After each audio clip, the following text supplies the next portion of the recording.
What's up, everybody? It's been a minute. I'm back. It's Andrew, and you're watching the top 10 tips for visiting Glacier National Park. Let's get right into it. Sit back, relax, crack open a beer, and enjoy the video.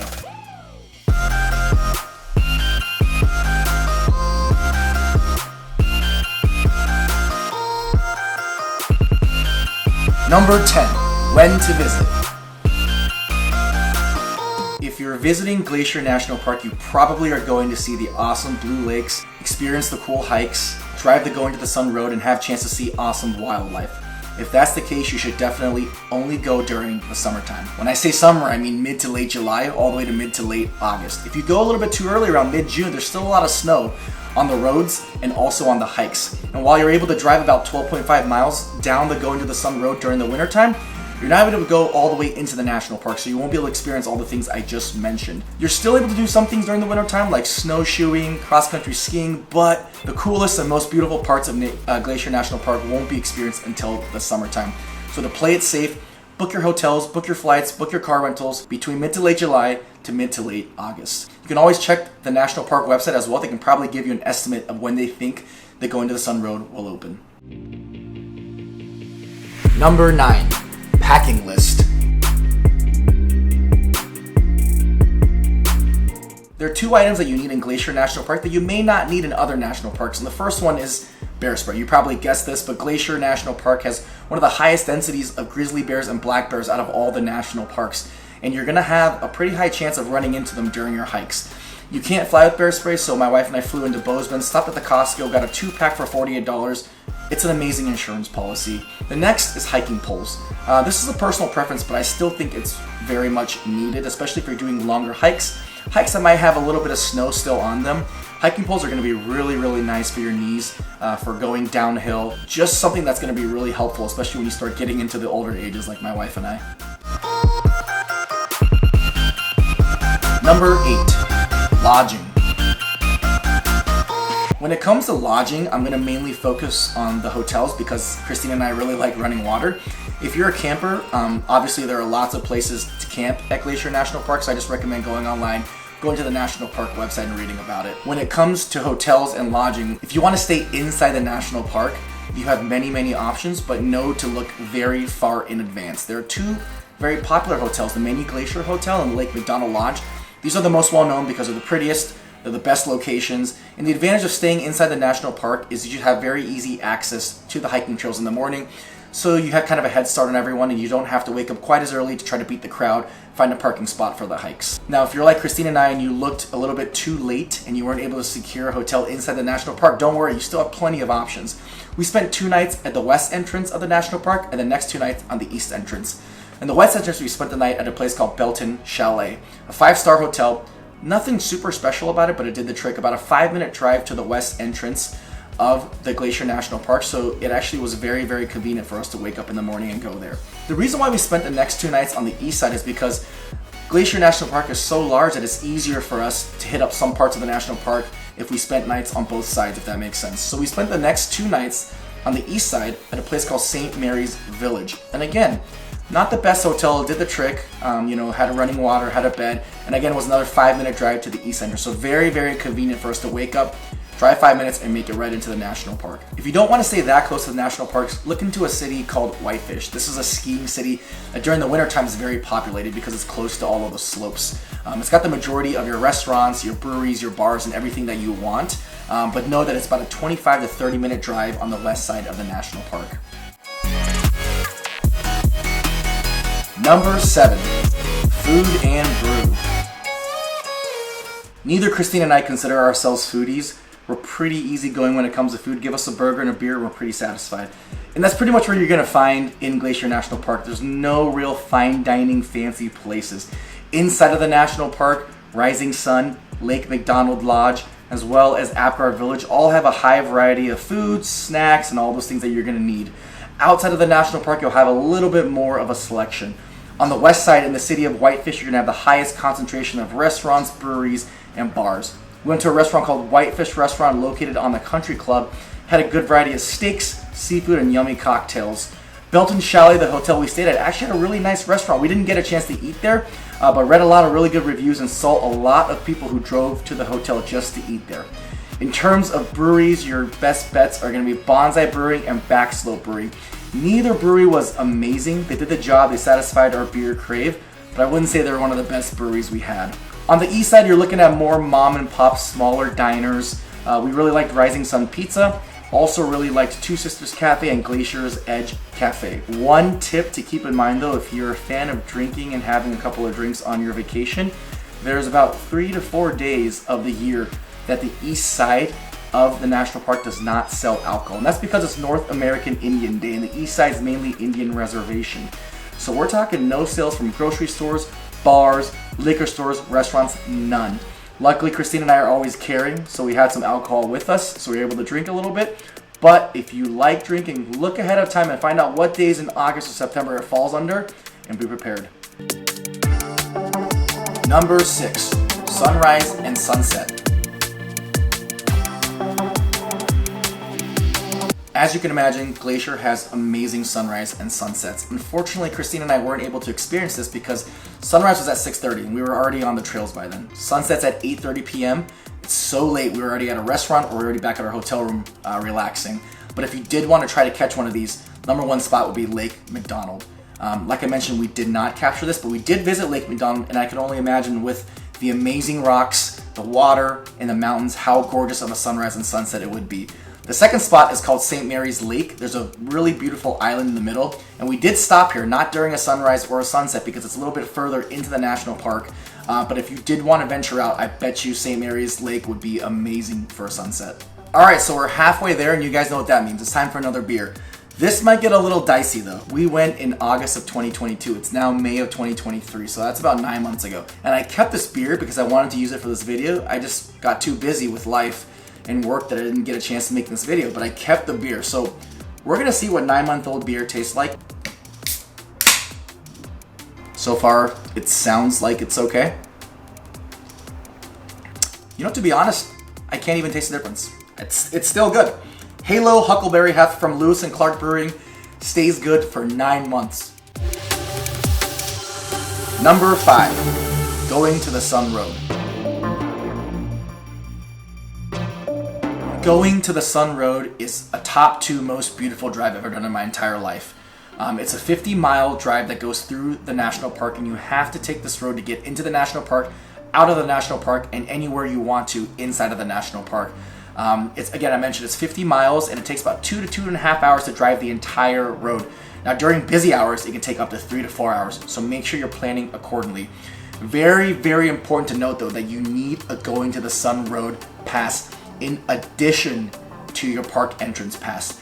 I think you can purchase these on the website maybe 30 to 60 days in advance. I can't remember exactly when, but make sure you check this out, book, and get a pass. It's $2, it's very, very cheap, and it's good for 3 consecutive days. So if you're staying in the national park more than 3 days, you might have to get 2 passes to continue off when your last day ends. One thing to note is that there is construction and there is delays sometimes from the west and the east side entrance to the national park. So make sure you look on the website for the days you're gonna be there. Christine and I didn't do that, and we got to the entrance at 5:30 a.m. thinking that we can beat the crowd. Unfortunately, because of construction, the road did not open until 6:15 a.m. So make sure you look online to see if there's any delays for the days you're gonna be there and plan accordingly. Another thing to note about this road is that there's actually no gas in the entire national park or along the Going to the Sun Road. So make sure you gas up well ahead of time. Number 4, hikes.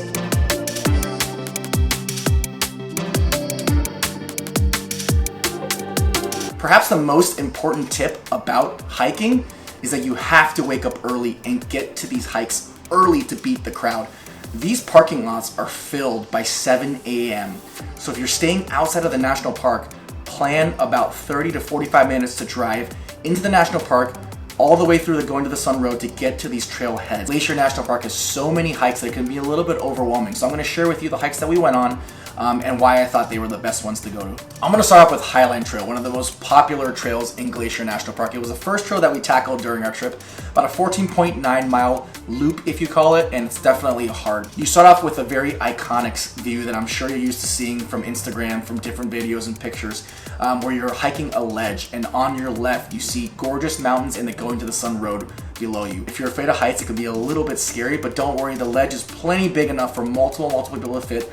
And if you stay close to the mountainside, you actually have bars that you can hang on to. About 7 miles in, you get to the Garden Wall Trail, and you have an option here to go up this high elevation to see Grinnell Glacier from the other side, or you can keep continuing on to the Granite Park Chalet. Highly recommend doing this. The only issue is that it's a very difficult detour. It's about 900 feet in elevation in the span of 0.5 miles. So you can imagine it's very, very tiring. But once you make it to the top, it's absolutely gorgeous. So highly recommend doing this quick little detour up. You come right back down, and then you make your way towards the Granite Park Chalet. Granite Park Chalet is basically a little pit stop. They sell snacks, they sell water, they sell granola bars, and everything that you'll probably need. And after that, you head towards the loop. And this loop is pretty much downhill, not really shaded, so this is gonna be towards the later part of the day. And there's actually pretty large bear trafficking around this area as well too. So have your bear spray handy. This loop area will eventually spit you out to the Going to the Sun Road. You'll see a bus shuttle area. You'll wait in line, and the shuttle will take you all the way back to Logan Pass. So the reason why I say it's not really a loop is because it doesn't bring you back to Logan Pass. It brings you down to an area that a shuttle picks you up and drives you back up to Logan Pass. Christine and I started the hike at around 6:30 a.m. I think we ended at around 1 p.m. around that time. We stopped to take plenty of pictures and videos. Very high chance of seeing bears, mountain goats. Keep your eye out, get your cameras ready.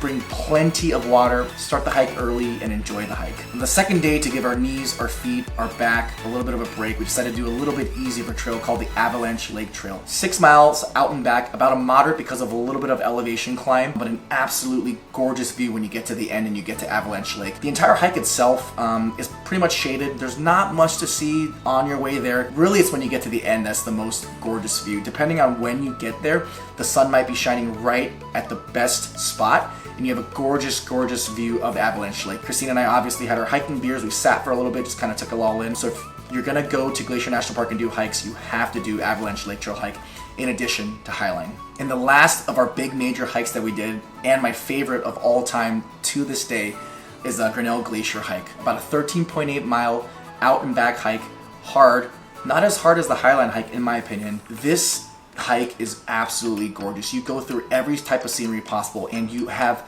such a good chance of seeing wildlife. We saw multiple moose, a baby moose, and then when you get to the Grinnell Glacier, you'll have a flat ground area where you see multiple bighorn sheep as well. Unfortunately, we didn't see any grizzly bears or black bears, but this hike as well as Highline Trail are oftentimes actually closed because of grizzly activity. So again, another reminder to always have your bear spray ready. The halfway point, you have an area where it's a mini waterfall that you hike past. It was really fun. Just be careful, it can be a little bit slippery. If you don't want to get wet, bring a rain jacket, bring a raincoat or something like that. We started this trail at around 6:30 a.m. Finished at around, I think, 1 or 2 p.m. Pretty similar to the Highline Trail. Our feet were killing us. They were dead by the end, but it was worth every single step. My favorite hike of all time, Grinnell Glacier Trail. Number 3, other activities. So in addition to going to the Sun Road as well as the hikes, there's also many activities you can do at Glacier National Park. Number 1 is you have to visit Lake McDonald. This lake is so gorgeous, it's humongous. It's got pretty colored rocks, a gorgeous background of mountains. If you have a chance, this has to be on your to-do list. There's places to rent kayaks. We went to a place called Go Glacier Outfitting to rent our kayak, and this was a must-do. If you have a day or you have the chance, please make this part of your itinerary. Whether it's a day where you have a short hike, a day that you just want to relax, make Lake McDonald part of it. The next thing is something called a big red bus. You'll see these buses driving all throughout the Going to the Sun Road. It's kind of annoying because they go really slow and they really slow down traffic, but if you want to go on one of these tours, it's a very classic thing that people do at Glacier National Park. You can actually do boat tours as well too, and for example, the Grinnell Glacier hike is 13.8 miles. If you want to cut that down a little bit, you can take a boat that goes through Swift Current Lake and Lake Josephine and actually cut your hike down by I think 3 or 4 miles. It's pretty significant. The caveat is you have to look very far in advance because these boat tickets do sell out. Last thing you should do if you're not staying in the national park is to visit these historic hotels. Christine and I visited the mini Glacier Hotel. It was absolutely gorgeous. We sat on the back patio, had an amazing view of the lake, and actually saw multiple moose walking throughout the lake. So definitely check out the mini Glacier Hotel in Lake McDonald Lodge. Number 2, wildlife. You know me by now. You knew I was definitely going to have a section talking about the wildlife. And in my opinion, Glacier National Park is one of the best national parks to see a variety of wildlife. I'm going to start by talking about the bighorn sheep. There's multiple places you can see bighorn sheep. but your highest chance is going to be either at Logan Pass or at the end of Grinnell Glacier. Christina and I have actually never seen bighorn sheep, so this was such a cool thing for us to witness. The next animal is the mountain goat. We actually didn't see any mountain goat up close, but while you're driving down the Going to the Sun Road, look up at the mountains and you'll see little dots along the mountains. It's crazy how they can actually balance themselves on the edge of these mountains, but that's where the mountain goats are. Next is the moose. You're probably going to have the highest chance to see moose on this trip. Look towards lakes, especially around dawn or dusk. This is where moose like to be. It's close to the water grass where they like to feed. We saw a mama moose as well as a baby moose towards the very beginning of our Grinnell Glacier hike, and then at the very end where the bighorn sheep are located, there was literally a moose standing right in the middle of the trail. Last, most importantly, obviously, bear. The Glacier National Park has both grizzly bears and black bears, and it's definitely got the highest concentration of bears, top 5 in the national park. So keep your eye out while you're hiking. Bears are pretty much located all throughout the national park, although in our experience, I feel like we saw a lot more bear activity towards the eastern side of the park, specifically during dawn and dusk. Obviously, that's when animals move, so that's going to be your best chance to see the bears. We did a dusk drive during my last night there, and we were lucky enough to run into a black bear. If you see multiple people pulled over, chances are they see something. So pull over with them, take out your binoculars, make sure you pull over completely and you're not that idiot that's pulled over in the middle of the road. But pull over completely, take out your binoculars, get your camera ready, because most likely there's going to be a chance that there's bear activity going on. And the number one tip for visiting Glacier National Park, plan ahead.